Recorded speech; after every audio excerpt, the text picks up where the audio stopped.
Symptoms तो नहीं है कोविड के आपको? No sir. आप तो एग्रीकल्चर से हैं तो बॉटनी आपने पढ़ी होगी। जी सर। जूलॉजी पढ़ी होगी थोड़ी बहुत। क्या है ये कोविड, क्यों होता है किसी को, क्या चीज़ है बेसिकली, इसमें पैथोजन क्या है? जी सर, इसमें कोरोना वायरस है और कोरोना वायरस जब भी ये डिपेंड करता है कि हमारी जो सेल्स है उसके ऊपर रिसेप्टर्स इससे मैच करते हैं या नहीं। ठीक है। अगर इसके ऊपर जो इसकी जो सेल्स है उसके ऊपर जो रिसेप्टर्स हैं वो अगर हमारी सेल्स से मैच करते हैं तो ये उनको जाके इन्फेक्ट करता है और अपने डीएनए को इंजेक्ट करता है हमारी सेल में। वायरस में डीएनए भी होता है? जी, कुछ वायरस डीएनए रहते हैं लेकिन कोरोना वायरस में आरएनए है। तो ये आरएनए जाकर हमारी सेल्स का जो न्यूक्लियस रहता है उसके हमारी सेल्स के डीएनए को जाकर अपनी इंफॉर्मेशन में कैप्चर करता है। कोरोना वायरस तो पहले भी थे, मर्स भी था, सार्स भी था। जी सर। तो इसको फिर कोरोना वायरस क्यों कहा है? तो उनसे अलग है लेकिन।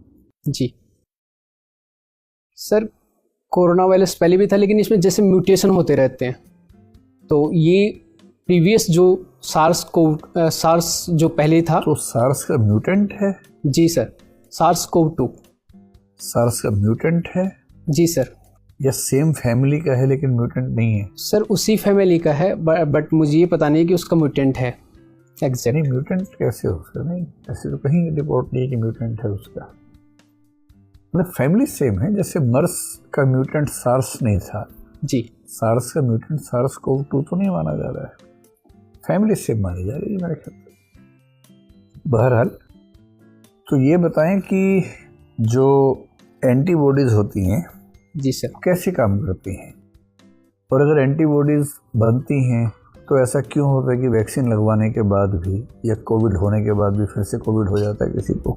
सर ये डिपेंड करता है हमारे जो शरीर में जैसे ही कोई एंटीजन प्रवेश करता है तो हमारी लिम्फोसाइट्स एंड माइक्रोफेजेस कुछ सेल्स रहती है वो एक्टिव होती है और वो एंटीबॉडी का निर्माण करती है। एंटीजन और पैथोजन एक ही बात है या पैथोजन का कोई पार्ट एंटीजन है या एंटीजन का कोई पार्ट पैथोजन है?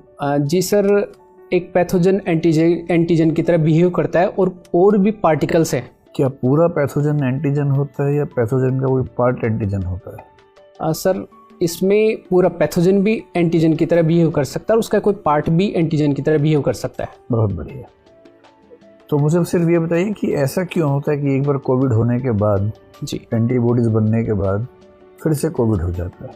सर ये डिपेंड करता है कि हमारी जो एंटीबॉडीज़ है वो कितनी बनी है बॉडी में और उनमें जो इन्फॉर्मेशन रहती है मेमोरी सेल्स, वो कितनी मेमोरी उस पर्टिकुलर जो वायरस एंटर किया है उसके बारे में अपनी मेमोरी को सेव करके रखती है फ्यूचर के लिए। कोविड वैक्सीन की 3 टेक्नोलॉजी कौन कौन सी हैं?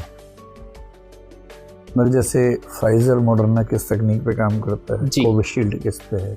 सर एग्जैक्टली तो इनके बारे में मुझे नहीं पता, लेकिन जैसे कोविशील्ड है इसमें माइल्ड जो चिंपैंजी है उसमें जो पाए जाने वाला वायरस है उसकी सेल्स को यहाँ पर एंटर किया गया उसकी सेल्स को एंटर किया गया, उसमें पाए जाने वायरस को यूज किया गया। उस वायरस को हमने वेक्टर की तरह यूज किया है या उसको हमने मतलब वैक्सीन की तरह यूज किया है? सब वेक्टर की तरह। हाँ तो फिर वेक्टर है ना, वैक्सीन तो नहीं है ना। एंड कोवैक्सीन में जो कोरोना वायरस है उसी का माइल्ड फॉर्म यूटिलाइज किया गया है। ठीक है। और कुछ जो वैक्सीन्स रहती है उनमें हम इसी का mRNA यूज करते हैं।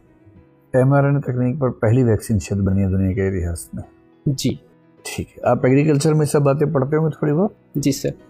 आपका नाम बड़ा सुंदर है प्रहलाद, थोड़ा सा अपना इंट्रोडक्शन दीजिए ताकि हम एरिया तय कर सके कहाँ से आपसे बात करें। जी सर। सर मेरा नाम प्रहलाद नारायण शर्मा है।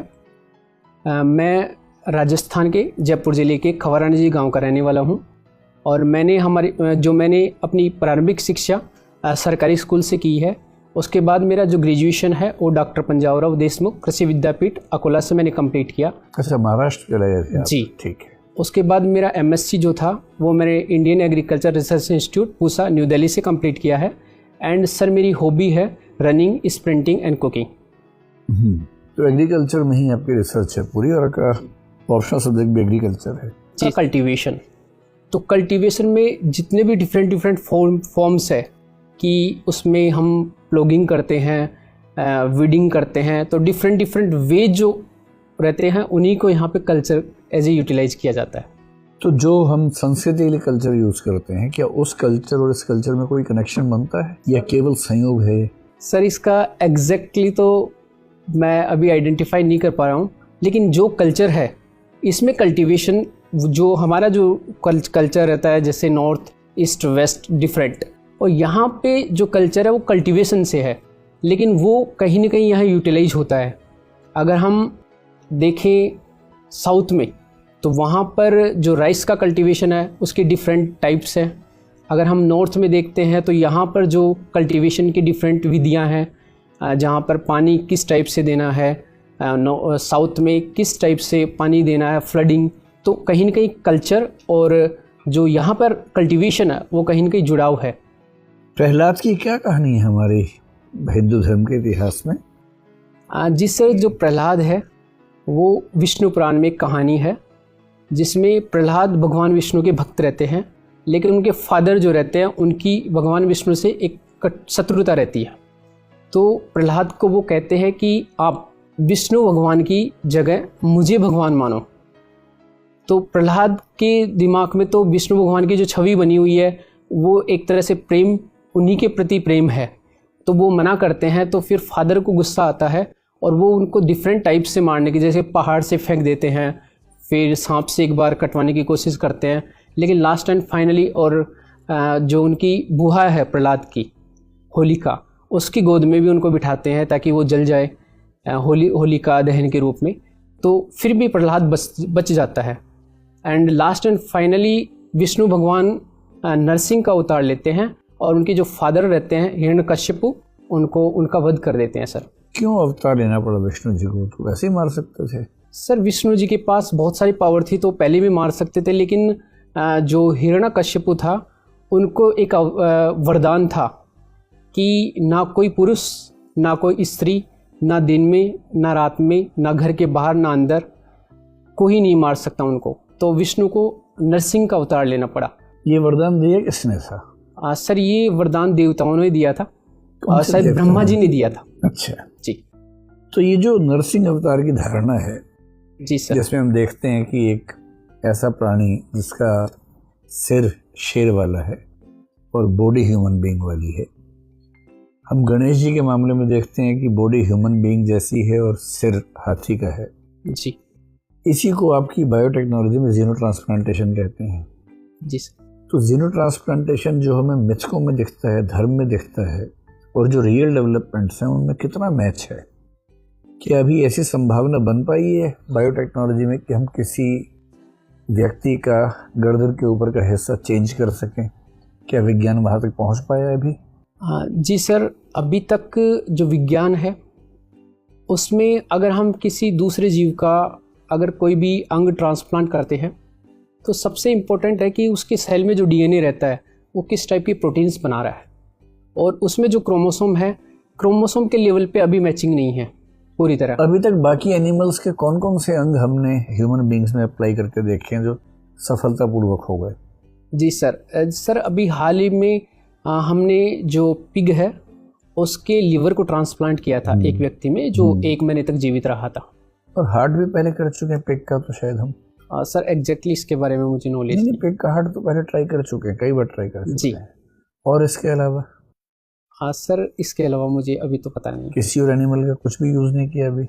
सर पिग है एंड माइस, जो माइस रहता है उसकी सेल्स पे ह्यूमन के से रिलेटेड काफ़ी एक्सपेरिमेंट किए गए हैं प्रोटीन्स को लेकर और जो जीन एक्सप्रेशन है उसको लेकर। कौन कौन से अंग ऐसे हैं जिनमें ट्रांसप्लांटेशन हो सकता है? वैसे हम बेशक ह्यूमन डोनर से ही लें लेकिन किसी में यूज़ कर सकते हैं। सर इसमें जो आई का रेटिना है वो हम कर सकते हैं, लीवर ट्रांसप्लांट कर सकते हैं, हार्ट ट्रांसप्लांट कर सकते हैं। सर इतना ही अभी तक हो पाया है। किडनी भी ट्रांसप्लांट कर सकते हैं सर। ह्यूमुलिन क्या है? सर ह्यूमुलिन अभी तो मैं याद नहीं कर पा रहा हूँ, सॉरी सर। कोई बात नहीं। जी सर। तो उसमें प्लाज्मोडेस्माटा रीडिंग करते हैं। इशू